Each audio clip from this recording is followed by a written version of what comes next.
오늘은 김경욱 작가의 당신의 수상한 근황을 소개해 드리겠습니다. 김경욱 작가는 중편소설 아웃사이더가 1993년 작가세계 신인상에 당선되면서 등단을 했습니다. 그 이후 단편소설 장구경이 죽었다고? 위험한 독서, 천국의 문을 발표하면서 동인문학상, 이상문학상을 수상한 작가인데요. 그 외에도 동화처럼 소녀는 늙지 않는다 등의 소설집과 장단편 소설을 창작하고 있는 작가로서 감각적이면서도 지적인 감수성을 문학작품에 녹여내는 작가로서 많은 독자와 평론가들로부터 사랑을 받아오는 작가입니다. 오늘 여러분들께 전해드릴 당신의 수상한 근황은 현대의 삭막한 공간에서 소통의 부재와 고립감을 겪고 있는 우리들에게 어떤 메시지를 전해주려고 합니다. 그것이 무엇일지 여러분과 함께 들어보겠습니다. 즐거운 마음으로 편안하게 감상해 주시면 고맙겠습니다. 그럼 작품 읽기를 시작하겠습니다.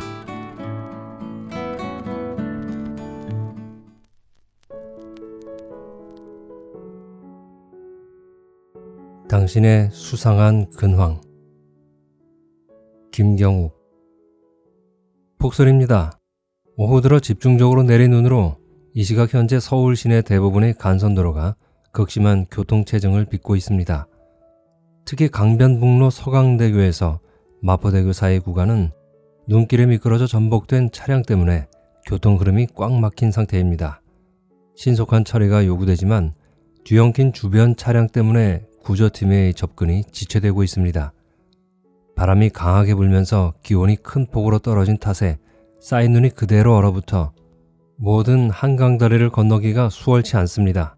제설 작업이 완료된 일부 구간을 제외한 대부분의 주요 도로에서 차량들은 제속도를 내지 못한 채 시속 20km 이하로 가다 서다를 반복하고 있습니다. 당신이 마음으로부터 해탈을 얻고자 한다면 다음과 같이 해야 한다. 부처를 만나면 부처를 죽이고, 조상을 만나면 조상을 죽이고, 나한을 만나면 나한을 죽이고, 부모를 만나면 부모를 죽이고, 친척을 만나면 친척을 죽여야 한다. 지상의 모든 인연을 죽여야 비로소 당신은 자유로워질 수 있다. 해탈은 그 다음 문제다.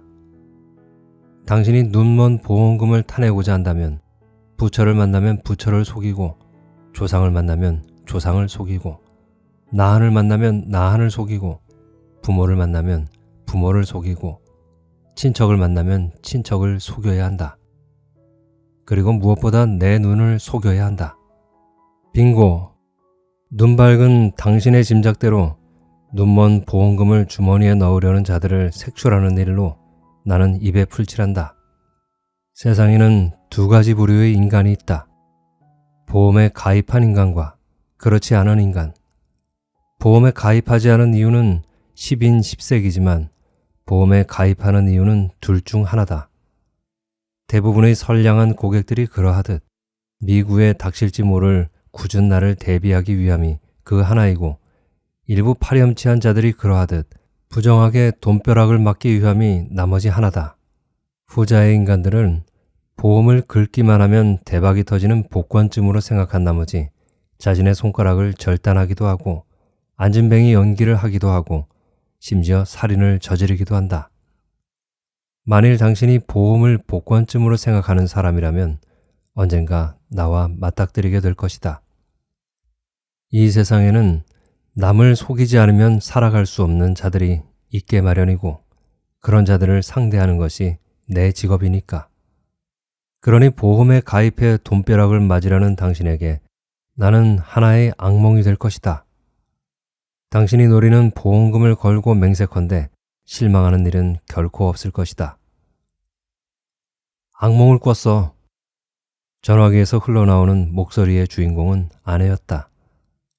전화벨 소리를 들었을 때 나는 아내일 것이라고 직감했다. 아내는 내가 바쁠 때만 전화하곤 했다. 꿈 이야기 듣고 있을 만큼 한가하지 않다. 당신이 거대한 풍선을 타고 어디론가 날아가는 거야. 뛰어내리라고 소리치려 했지만 어쩐 일인지 말을 할 수 없었어. 정말 이제 아무 말도 할 수 없었어. 이번엔 풍선이야? 난 떠나지 않아. 꿈은 현실과 반대라는 거 몰라? 거짓말. 당신은 나와 눈이 마주치고도 꿈쩍하지 않았어. 세상을 다 속여도 날 속일 수는 없어. 이것 봐라. 세상을 다 속여도 날 속일 수 없다는 것은 나의 근무신조가 아닌가. 서당께 3년이면 풍어를 읊는다더니. 풍선을 타고 날아가고 싶은 건 내가 아니라 당신이겠지. 수화기를 내던질 수도 있었지만 그러지 않았다. 수화기를 던진다고 달라질 것 하나 없다는 것쯤은 굳이 시험해보지 않아도 안다. 나로 말하자면 풍선은 질색이다. 어릴 때부터 나는 풍선을 온전히 불 수 없었다. 5살 때 앓은 폐결핵 탓이었다. 풍선에 바람을 불라치면 금세 얼굴이 벌개졌지만 풍선은 좀채 부풀어 오르지 않았다. 다른 아이들의 풍선은 거짓말처럼 탱탱해져 금방이라도 둥실둥실 날아오를 것만 같았지만 내 풍선은 물에 던져진 물고기처럼 푸르르 진저리를 쳐댈 뿐이었다. 풍선이라니. 아내의 우울증은 6년 전에 당한 사고 때문이었다. 그 사고에는 석연치 않은 구석이 많았다. 지금도 나는 그것이 우연한 사고가 아니라고 확신한다.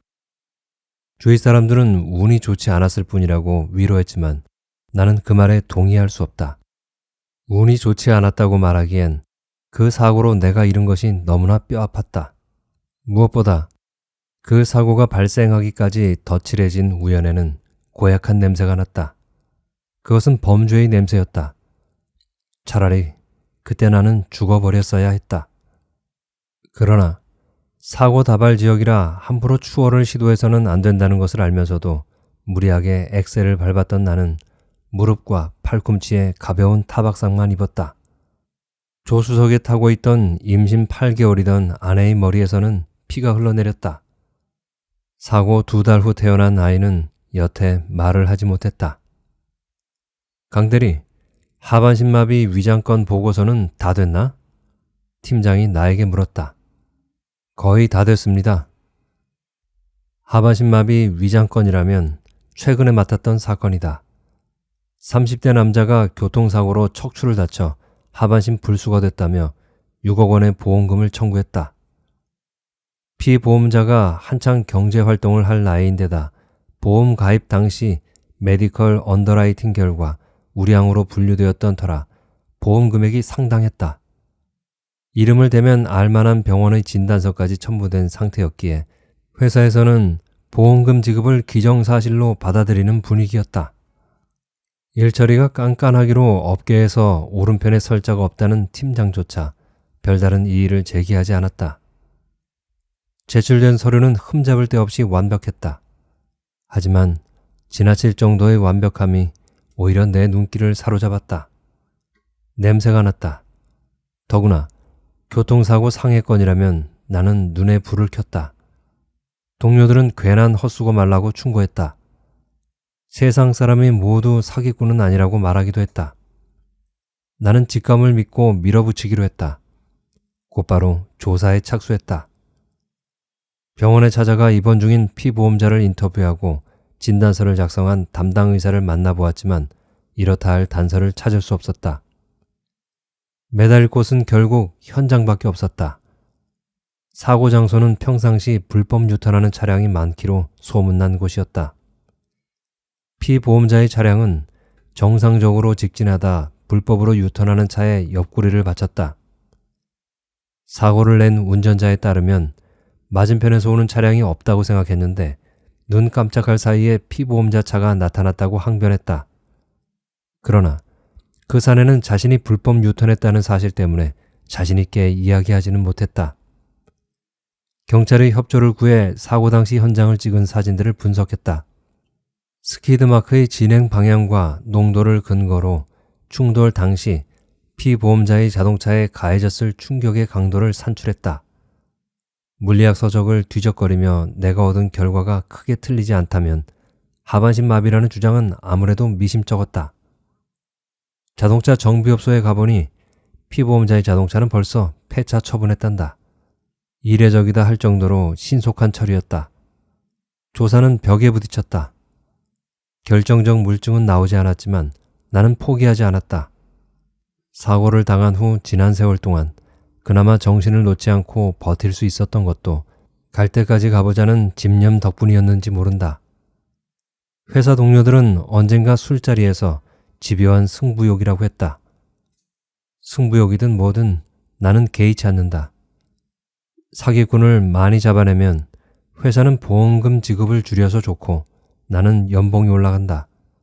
누이 좋고 매부 좋은 일이다.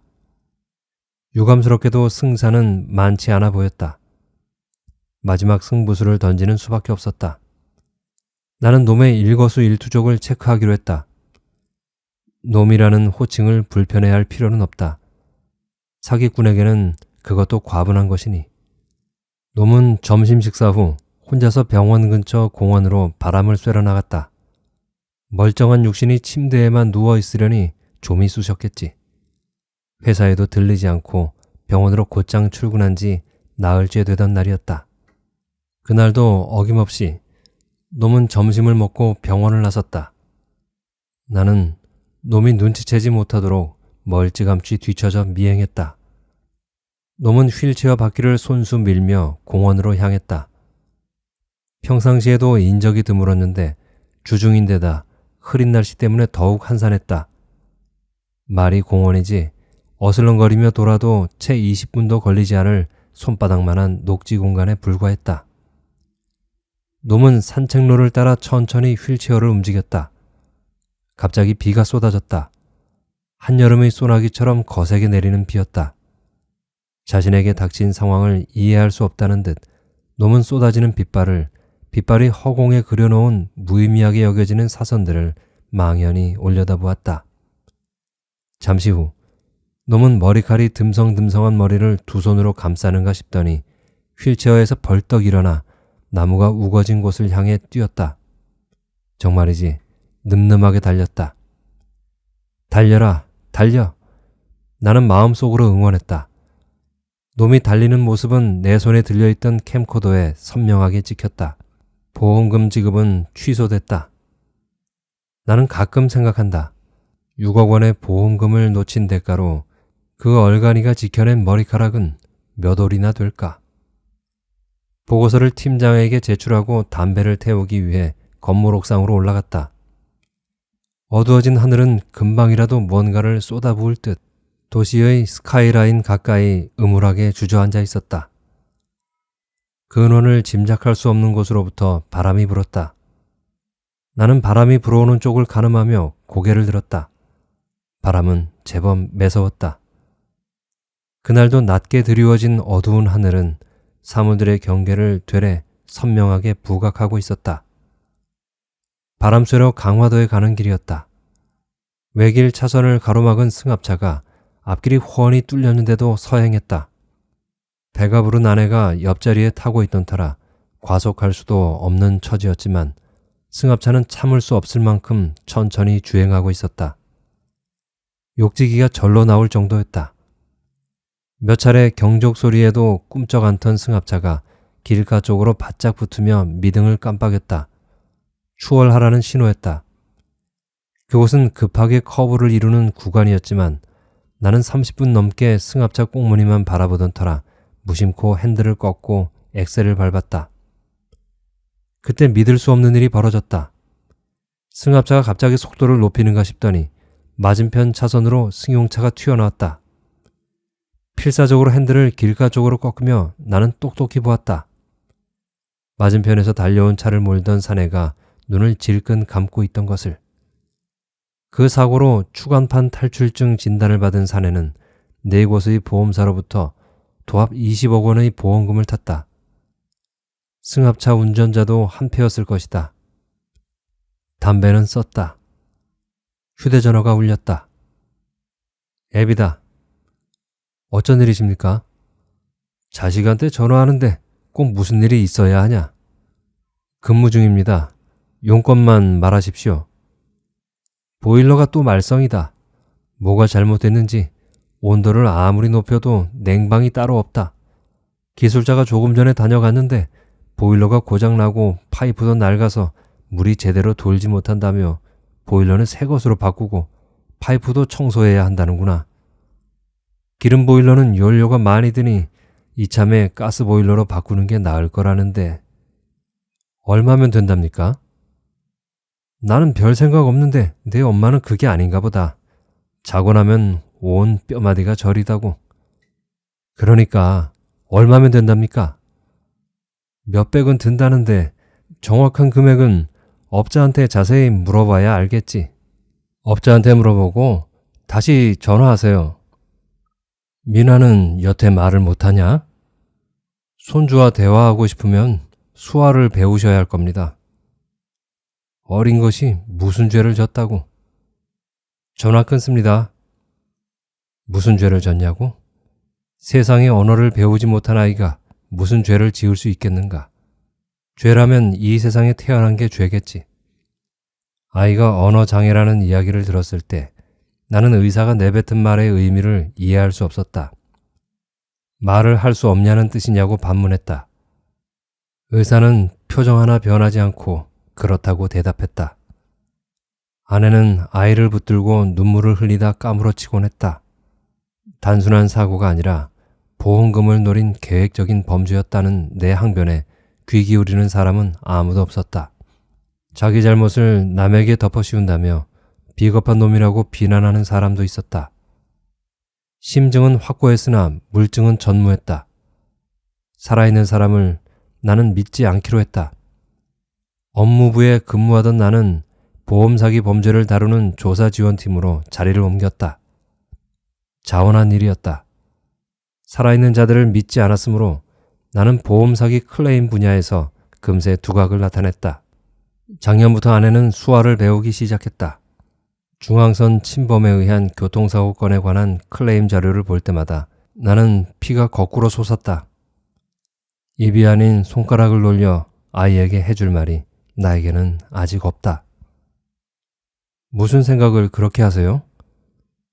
올해 초 조사팀에 새로 충원된 박이었다. 역시 담배 생각이 나서 올라왔을 것이다. 다가오는 봄 결혼 날짜를 받아놓더니 부쩍 옥상을 자주 찾았다. 박의 책상 위에는 가계대출에 관한 은행 카탈로그가 종종 눈에 띄었다.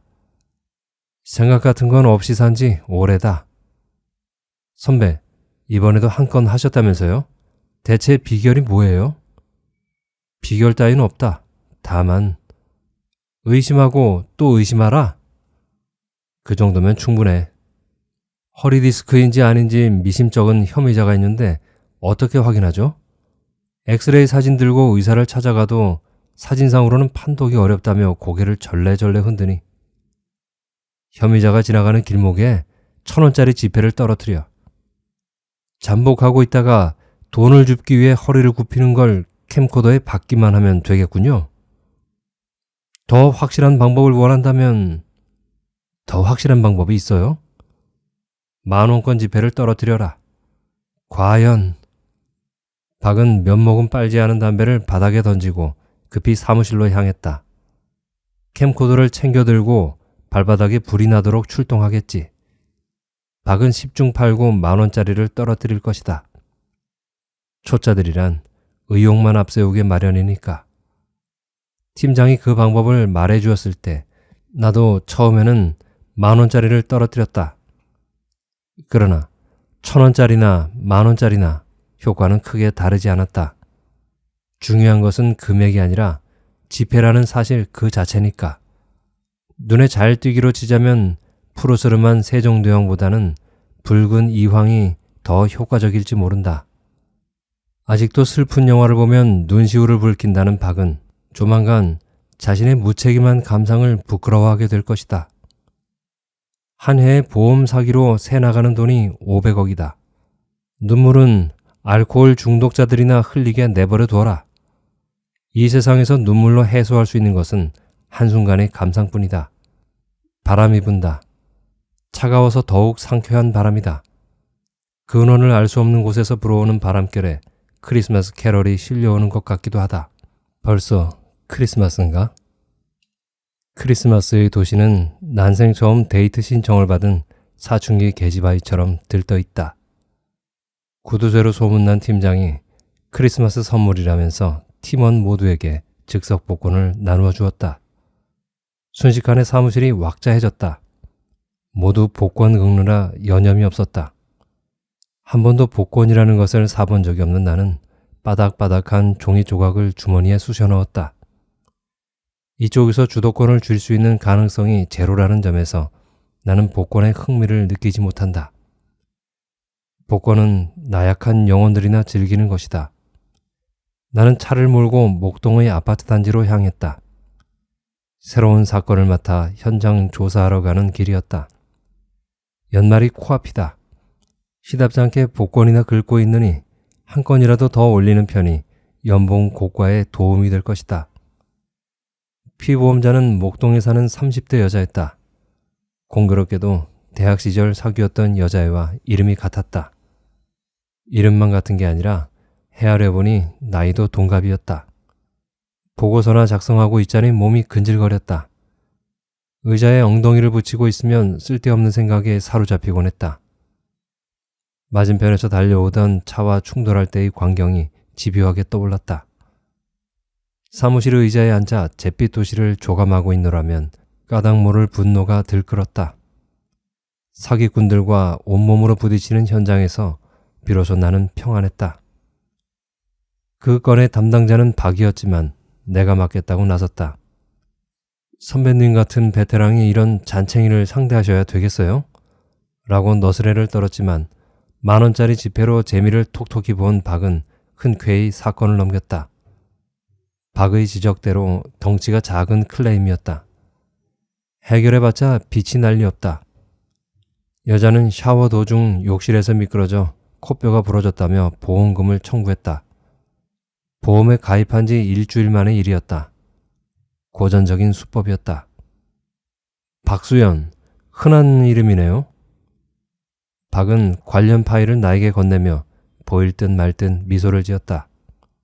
어쩌면 미소를 지은 것이 아니라 블라인드 사이로 비스듬히 비쳐드는 오후의 역광에 눈이 부셔 살짝 찌푸린 것인지도 모른다.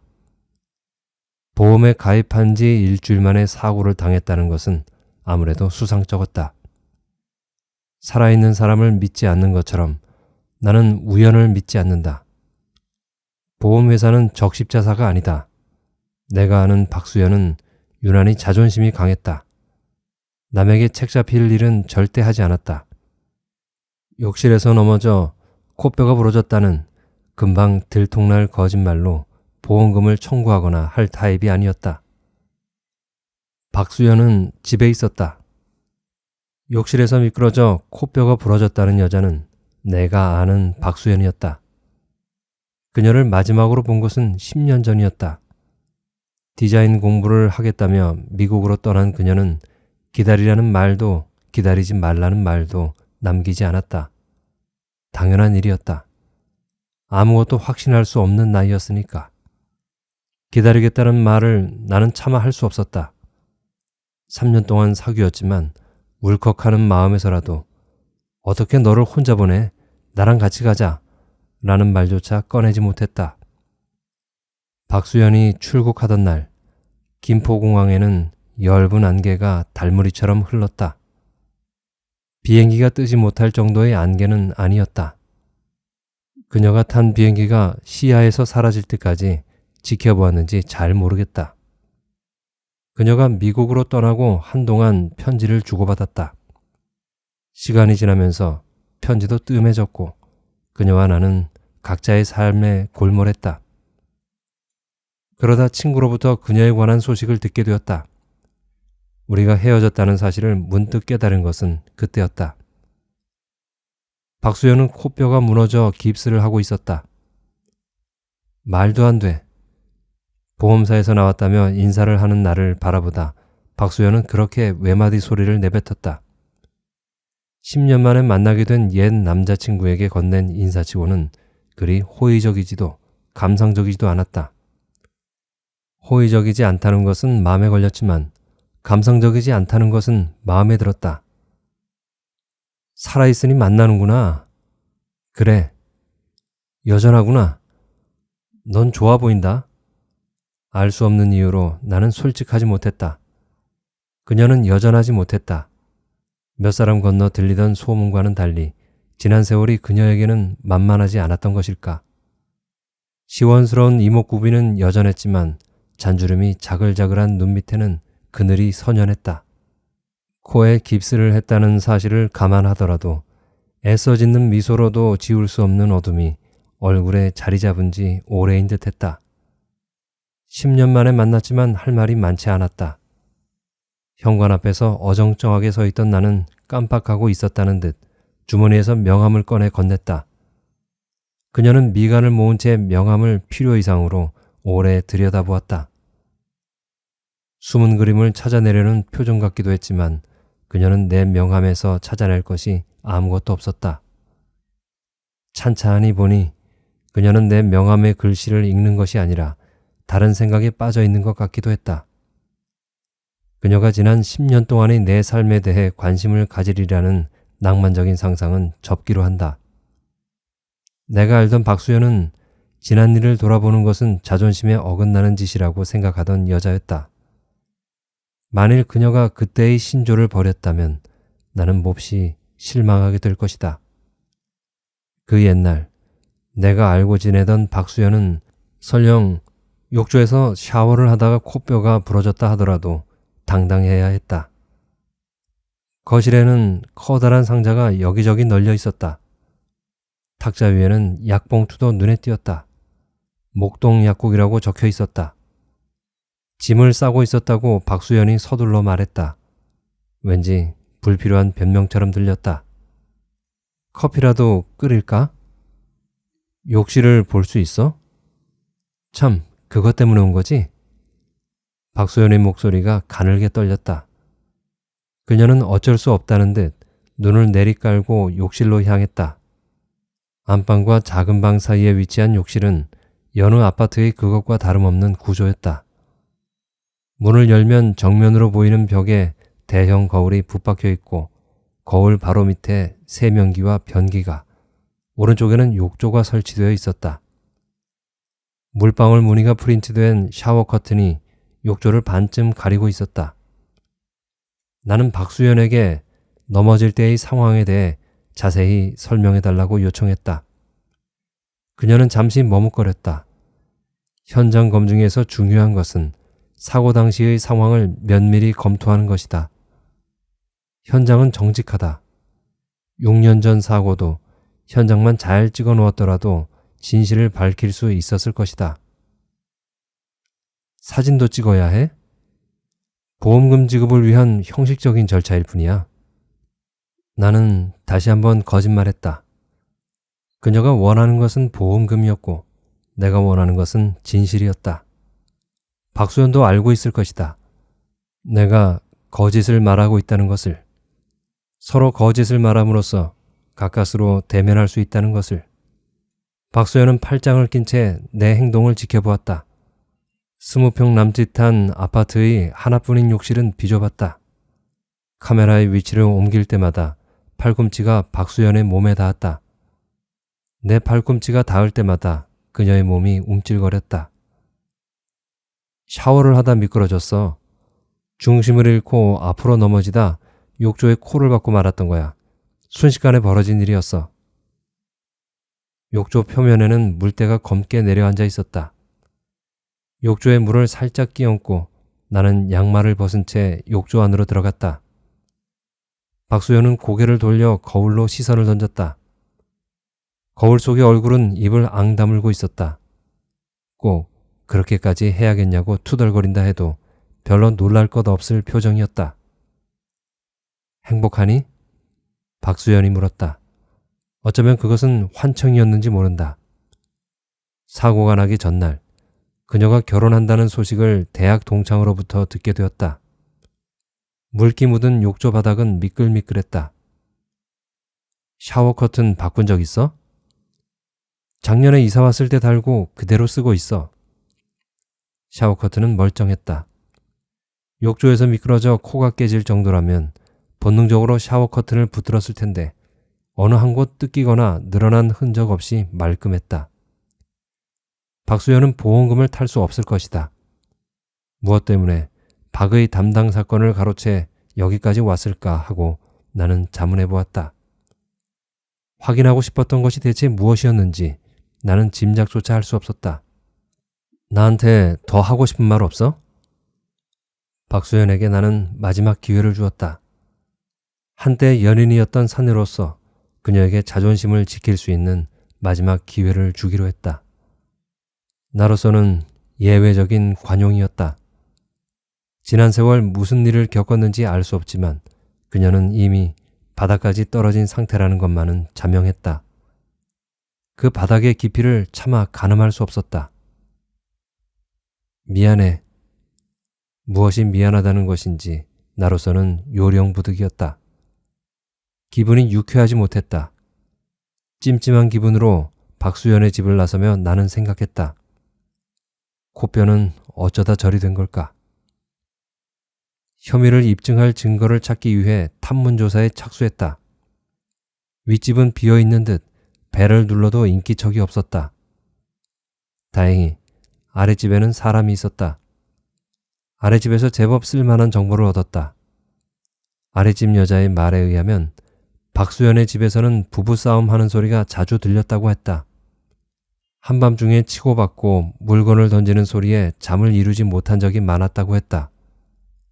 한 번은 너무 무섭게 싸워 파출소에 신고한 적도 있다고 덧붙였다. 종을 가늠할 수 없는 살진 고양이를 연신 쓰다듬던 여자는 평소에 감정이 좋지 못했던 듯 묻지도 않은 말까지 술술 풀어놓았다. 남자가 도박 중독이라는 소문이 파다하다 했다. 인상이 험한 사내들이 들락거리는 걸 몇 번 목격하기도 했는데 빚독촉하러 온 사람들이었을 거라고 했다. 여자의 품에 안긴 고양이는 죽은 듯 늘어져 있었다. 최근에 싸운 적이 있냐고 묻자 사흘 전 밤에도 크게 싸웠다고 여자는 대답했다. 사흘 전이라면 박수연이 코뼈가 부러진 날이었다. 여자는 나를 형사쯤으로 여기는 눈치였다. 여자의 오해가 오히려 도움이 되었다. 마지막으로 나는 근처에 목동 약국이 있냐고 물었다. 여자는 목동 지하철역 부근에 있다고 설명하고 나서 그런데 무슨 일이죠? 라고 되물었다. 여자의 목소리에는 때늦은 경계의 기미가 엿보였지만 너무 많이 짓거렸다는 후회의 빛은 찾아볼 수 없었다. 별일 아니라고 나는 건성으로 대답했다. 여자가 현관문을 단호하게 닫았다. 협조해줘서 고맙다는 말을 할 수도 있었을 것이다. 그러나 나는 그러지 않았다. 여자는 윗집에서 싸우는 소리가 들리면 욕설을 내뱉으며 가만히 귀를 기울일 것이다. 종을 짐작할 수 없는 고양이의 살진 몸뚱이를 쓰다듬으며 귀를 쫑긋거리겠지. 야옹. 현관문 너머에서 고양이의 울음소리가 이명처럼 들려왔다. 딸아이의 웃음소리는 울음소리처럼 들렸다. 무슨 말인가를 하려고 미간을 모으며 입을 달싹일 때 나는 딸아이의 눈을 들여다볼 수 없었다. 아내는 아이의 눈빛을 똑바로 바라보라고 눈빛을 보면 무슨 말을 하려는지 짐작할 수 있다고 소리쳤다. 쓸모없는 짓이라는 것을 알면서도 그것은 사고가 아니라 계획적인 범죄였다고 나는 항변했다. 아내는 나더러 부끄러운 줄 알라고 했다. 뭔가를 말하기 위해 버둥거리는 딸아이 앞에서 억울하다는 말을 할 수는 없었다. 나는 입을 다물기로 했다. 아내도 말수가 점점 줄었다. 말수가 줄면서 아내의 잠자리는 좋지 못한 꿈으로 어수선했다. 급기야 불면의 밤이 잦아졌고 극심한 두통을 호소하다 병원에 실려가기도 했다. 내 출근 시간은 점점 빨라졌고 퇴근 시간은 늦어졌다. 언제부터인가 휴일에도 나는 회사에 나가게 되었다. 지하철역 근처에서 나는 목동 약국을 어렵지 않게 찾았다. 목동 약국이 있는 건물에는 정형외과가 있었다. 일이 싱겁게 풀릴 듯했다. 예상은 빗나가지 않았다. 목동 약국 위층의 정형외과에서 박수연의 진료 기록을 찾을 수 있었다. 진료 카드에는 구타에 의한 코뼈 함몰이라고 적혀 있었다. 코뼈 재건 수술 기록과 함께 일주일 동안 절대 안정을 요한다는 담당 의사의 소견이 덧붙여져 있었다. 나는 진료 카드를 카피했다. 아랫집 여자의 진술이 정확하다면 박수연은 부부싸움 도중 남편에게 얻어맞았을 것이다. 거짓말로 보험금을 청구하라고 남편이 협박했을까? 빚 갚을 돈이 필요했겠지. 삶이란 나약하고 낡아가는 일체의 것에 대해 잔혹하고 가차없는 그 무엇이라고 말한 사람은 독일 사람 니체였다. 하지만 나약한 일체의 것에 잔혹하고 가차없는 삶을 만드는 것은 인간이다. 병원을 나서는데 눈발이 날렸다. 나약한 일체의 것에 잔혹하고 가차없는 굵직한 눈송이가 다투어 쏟아져 내렸다. 낮게 드리워진 검은 구름을 보니 잠깐 뿌리고 말 눈이 아니었다. 이 눈이 녹지 않고 쌓여 도시가 얼어붙으면 떨어지는 체온을 돌볼 집 없는 영혼 몇이 세상을 뜰 것이다. 반송된 엽서처럼 왔던 곳으로 할 일 없이 돌아가겠지.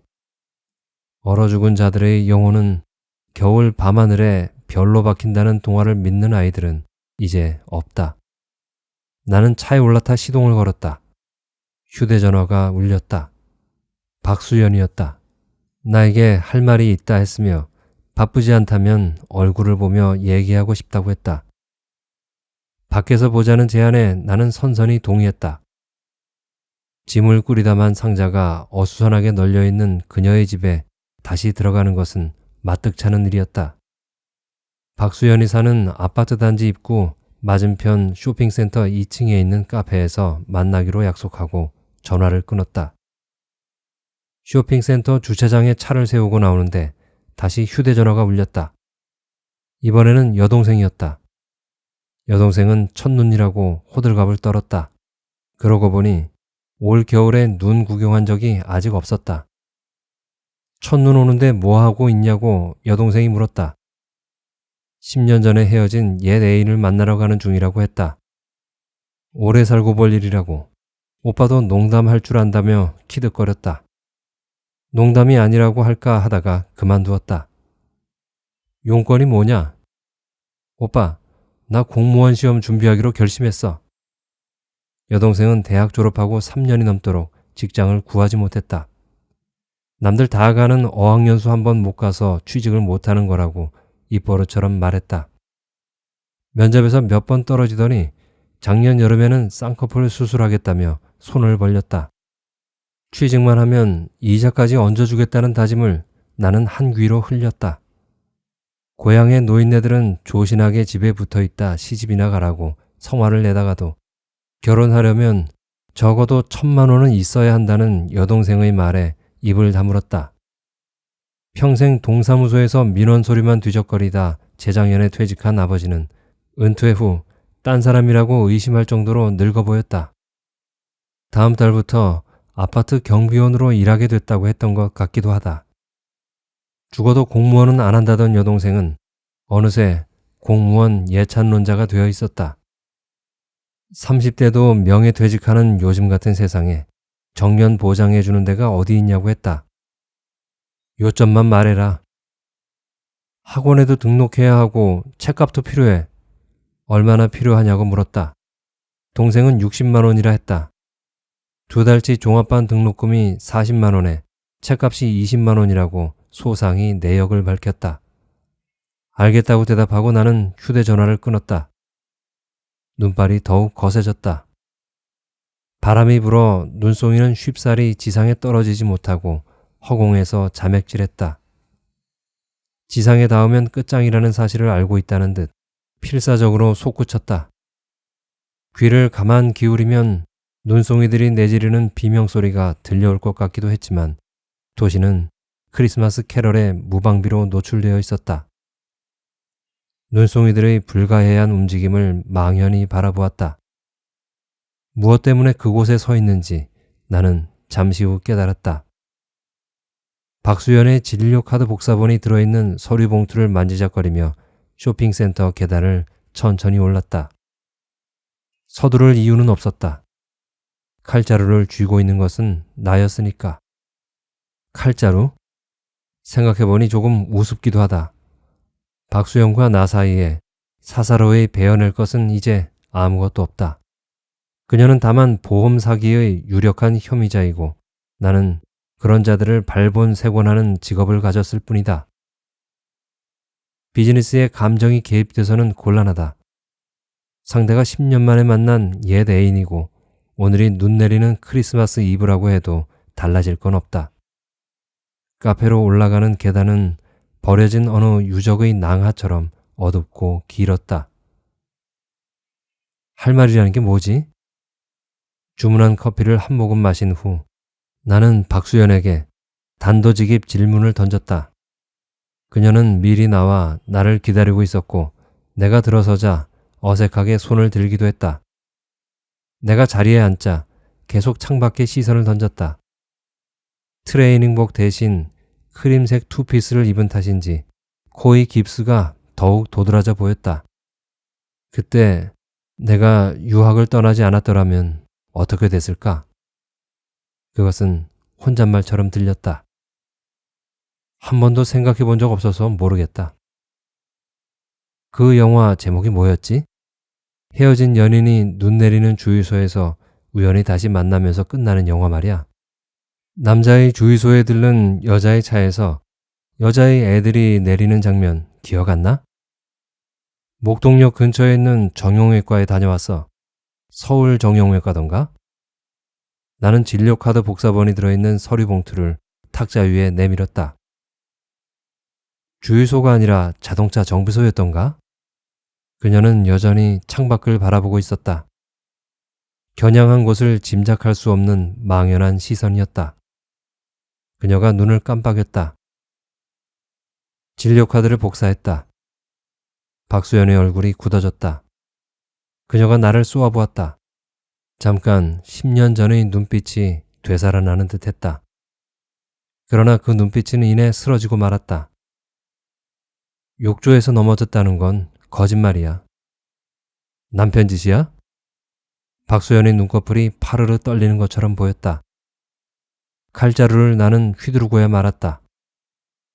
너도 많이 변했구나. 옛날엔 돈이 필요한 거라면 눈 감아줄 수도 있다.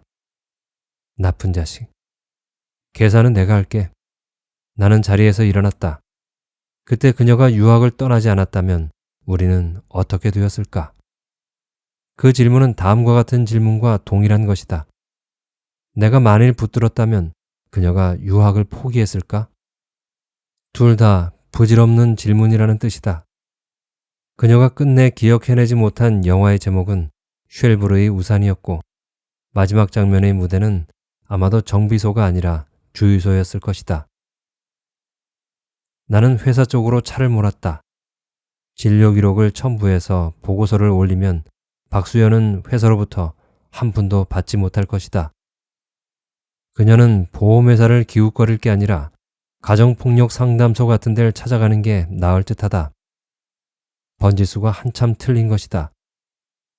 분위기가 부드러웠다면 다정하게 충고해 줄 수도 있었는데 아쉽다. 그러고 보니 박수연은 내 첫사랑이었다. 사무실은 텅 비어 있었다. 크리스마스 이브라고 서둘러 퇴근한 모양이었다. 사무실 벽에 걸린 시계를 보니 7시 5분 전이었다. 나는 내 책상 앞에 앉았다. 급히 처리할 필요가 전혀 없었지만 나는 박수연에 관한 보고서를 작성하기 시작했다. 피보험자 인터뷰 내용과 혐의점을 기록하고 탐문조사의 결과를 상세히 적었다. 그리고 병원에서 입수한 진료 기록을 소상히 밝혔다. 나는 꼼꼼하게 보고서를 작성해 나갔다. 완성한 보고서를 다시 한번 검토한 뒤 담당자란에 서명했다. 보고서를 팀장의 책상 위에 올려놓고 사무실에서 빠져나왔다. 막상 사무실을 빠져나왔지만 가야 할 곳이 나에게는 준비되어 있지 않았다. 평소 같으면 동료 직원들과 술을 한잔하거나 사무실에 홀로 남아 밀린 서류를 정리하거나 법률 서적이나 의료 서적을 들추고 있었을 시간이었지만 무작정 사무실을 빠져나오고 말았다. 집에 들어가기에는 너무 이른 시각이었다. 눈은 계속 쏟아졌고 켜켜이 쌓인 눈은 채 녹기도 전에 얼어붙었다. 딱히 가야 할 곳 없는 나는 얼어붙은 도로 위를 힘겹게 헤쳐나갔다. 어디로 가야 할지 방향을 잡지 못해 교차로가 나타날 때마다 멈칫거렸다. 더듬더듬 나아가다 주위를 돌아보니 어느덧 강변도로 위였다. 휴대전화가 울렸다. 주머니에서 전화기를 꺼내는 순간 핸들이 흔들리면서 차가 한쪽으로 쏠렸다. 브레이크를 급히 밟았다. 그게 더 화를 불렀다. 차는 제자리에서 빙글 돌다 인도의 턱에 걸려 벌러덩 뒤집히고 말았다. 하늘이 주저앉더니 땅이 솟구쳤다. 하늘과 땅이 속절없이 자리를 바꾸는 모습을 나는 두 눈 부릅뜨고 노려보았다. 철봉에 거꾸로 매달려 있는 것처럼 속이 울렁거렸다. 휴대전화는 계속 울렸다. 손잡이를 당겨 문을 열어보려 했지만 꿈쩍도 하지 않았다. 몸이 문 쪽으로 쏠린 탓에 손잡이를 잡은 팔에 온전히 힘을 실을 수 없었다. 안전벨트 덕분인지 크게 다친 곳은 없는 듯했다. 자동차 천장에 머리가 눌리지 않기 위해 안전벨트를 꽉 조였다. 뒤집힌 차에 거꾸로 매달려 할 수 있는 일은 많지 않았다. 휴대전화는 여태 울리고 있었다. 나는 전화를 받았다. 여동생이었다. 지금 뭐해? 전화 받을 수 있어? 뒤집힌 차에 거꾸로 매달려 있지만 전화는 받을 수 있다. 농담도 심하셔. 오빠, 가능하면 빨리 입금해줘야겠어. 학원 등록이 곧 마감이래. 유명 강사들이 망라된 종합반은 모레까지 등록하지 않으면 들을 수 없대. 번거롭겠지만 내일까지 입금해줘. 내일까지 넣어줄게. 오빠, 진짜 뒤집힌 차에 거꾸로 매달려 있는 거야? 그래. 오빠 오늘 좀 이상하네. 너무 오래 매달려 있지는 말고 적당히 하고 집에 들어가. 너나 잘해. 나는 119에 전화를 걸어 구조를 요청했다. 간혹 시선이 마주친 운전자들은 눈을 동그랗게 떴다. 그들은 오늘 저녁 식사를 하거나 술잔을 기울이며 가족이나 친구들에게 나에 대해 이야기할 것이다. 적당히 과장을 섞어 말하겠지. 강변로를 타고 있는데 말이야. 글쎄 어떤 얼간이가 뒤집힌 차에 거꾸로 매달려 열심히 통화하고 있는 거야. 운전 중 통화는 위험하다는 공익 광고는 그렇게 찍어야 하는 거야. 피가 머리로 몰려 눈알이 시큰거리고 목이 뻑뻑했지만 비명을 지르거나 혼절할 정도는 아니었다. 다시 휴대전화가 울렸다. 아버지였다. 돈 얘기였다. 보일러 교체에 들어가는 금액을 말하고 나서 전에 거래하던 은행은 송금 수수료가 비싸니 다른 은행 계좌로 입금하라고 했다. 그는 은행 계좌번호를 큰 소리로 불렀다. 지금은 받아 적을 형편이 아니니 나중에 다시 전화하라고 말했다. 왜 받아 적을 수 없냐고 아버지가 정색하며 물었다. 차가 뒤집혀 거꾸로 매달려 있는데 어떻게 받아 적을 수 있겠냐고 대답했다. 아버지는 한숨을 내쉬었다. 한숨 소리는 길고 무거웠다. 나중에 다시 전화하겠다고 말하고 아버지는 전화를 끊었다. 구조팀은 여태 소식이 없다. 갑자기 쏟아진 눈으로 바쁘겠지. 차 유리창에 부옇게 입김이 서렸다. 손으로 유리창을 쓱쓱 닦았다. 머리 위로 검게 강물이 흐르고 있었다. 하얀 눈송이들은 검게 흐르는 강물 위로 나풀나풀 날아올랐다. 터질 듯 부풀어 오른 풍선처럼 더없이 가볍게 날아올랐다. 어디론가 소리 없이 흘러가는 검은 강물을 바라보며 옆자리에 누군가 있었으면, 누군가 곁에 있어서 함께 이야기를 나눌 수 있었으면 하고 문득 생각했다. 아무 얘기라도 상관없을 것이다. 주머니에서 뭔가가 툭 떨어졌다. 팀장이 크리스마스 선물이라며 팀원들에게 돌린 즉석 복권이었다. 달리 도리가 없다는 듯 나는 손톱을 세워 복권을 긁기 시작했다. 휴대전화가 울렸다. 액정 화면에 뜬 발신번호를 확인했다. 집이었다. 전화를 받았지만 아무 말도 들리지 않았다. 여보세요? 여전히 응답이 없다. 연결이 고르지 못한 것이라고 생각했다. 전화를 끊으려다 수화기를 귀에 바짝 붙였다. 가만히 귀를 기울이니 어떤 소리가 희미하게 들리기 시작했다. 그것은 숨소리였다. 어느 먼 곳으로부터 아득히 들려오는 북소리처럼 뭔가를 애써 호소하는 듯한 소리였다. 그것은 딸아이의 숨소리였을 것이다.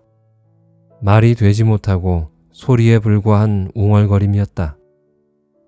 아이는 계속해서 웅얼웅얼 소리를 냈다. 의미를 구하지 못한 그 소리는 이제 막 말을 배우기 시작한 갓난아이의 옹알이처럼 들렸다. 전화기에 대고 나는 아이의 이름을 불렀다.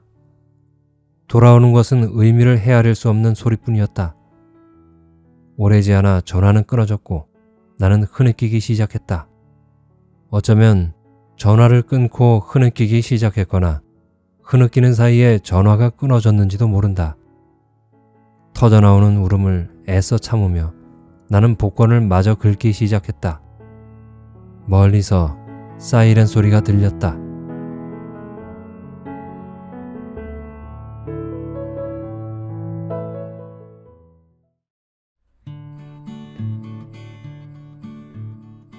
소설을 들어보신 분들은 좀 느끼셨겠지만 소설의 주인공인 이 남자의 삶에선 뭔가 하나가 빠진 것 같은 느낌을 받습니다.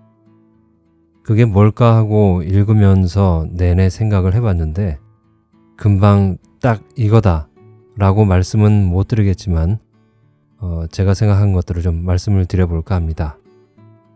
남자는 보험조사원으로서 어떤 사건에 대해 가장 객관적인 눈으로 해석하고 판단을 내려야 하는 직업을 가지고 있죠. 거기엔 어떤 감정이 들어가선 안 될 것입니다. 만약 자신이 조사하는 사건에 대해 객관성을 잃는다면 그는 그 일을 하는 사람으로서의 자격을 잃게 될 것이 뻔하기 때문이죠. 원래 이 남자의 성격이 건조하고 무감동해서 그 직업이 맞는 것인지 아니면 그 일을 하면서 성격이 그렇게 변했는지는 잘 모르겠습니다만 그의 삶에서 감성도 느껴지지 않고 메마르고 삭막함이 느껴지는 것은 그의 직업과도 어느 정도 연관이 있겠죠. 하지만 더 근본적으로는 그것만으로는 설명이 부족해 보입니다. 그의 삶이 이처럼 삭막하게 보이는 데는 삶에 대한 희망과 타인과의 소통이 없기 때문이 아닐까 싶습니다. 그렇게 된 데에는 우울한 가정사로부터 도피하고 싶은 복잡한 심정이 한몫한 것 같습니다. 소통 부족. 어쩌면 현대를 살아가는 우리들이 가지고 있는 공통적인 문제가 아닌가 싶은데요. 마치 객관적인 시각을 유지하고 있기 위해서는 타인과 단절해야 하는 것처럼 생각되어지기도 합니다.